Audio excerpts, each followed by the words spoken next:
Unaona, kati yao marafiki wanaokuchukia leo na kukuona wewe ukiwa mtu bure, siku moja kuna siku watakuheshimu.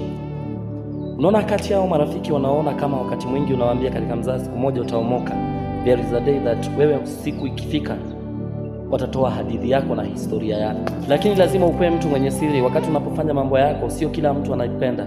Wakati kila mtu anapoona ukiwa na vision kubwa, sio kila mtu anafurahia, kwa sababu there is a destiny killers na kuna destiny connectors.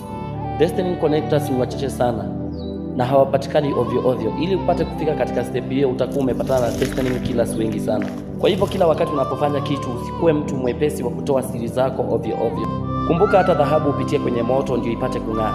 Na hivyo hivyo katika maisha ya mwanadamu ni lazima upitie katika changamoto ili upate kung'aa baadaye. Wengi waliotolewa hadithi yao na kupatiwa mfano kwa watu wengi ni wenye walipitia katika changamoto na maisha kuwa kama ni ngumu kwao, lakini hawakukata tamaa mpaka mara ya mwisho Mungu akawainua na akawaweka mahali ambapo walitamani ndoto zao kufika.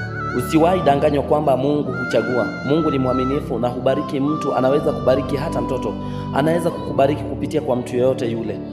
Cha muhimu na kitu ya muhimu sana na ya msingi katika ulimwengu ni lazima ujifunze kuwa mwaminifu kwa watu na kujikona.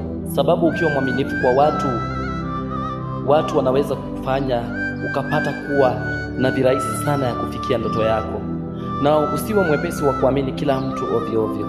Usiwe mwepesi wa kuweka maneno yako na kung'aa, sababu wengi wao wanapojua tu umeanza kutafuta mpangilio ya kufaulu kwa maisha, wao wengi hawafurahi ufanikiwe. Na ukumbuke, wivu wao ndio kati ya vitu ambazo zinafanya ufaulu kwa maisha. Kwa hivyo wanapokuchukia na kukutenga, wivu wao ni baraka kubwa sana kwako kwa maisha. Simama kidete, mweke Mungu mbele, na ipo siku watakuheshimu. Siku zote niite Uncle Lore.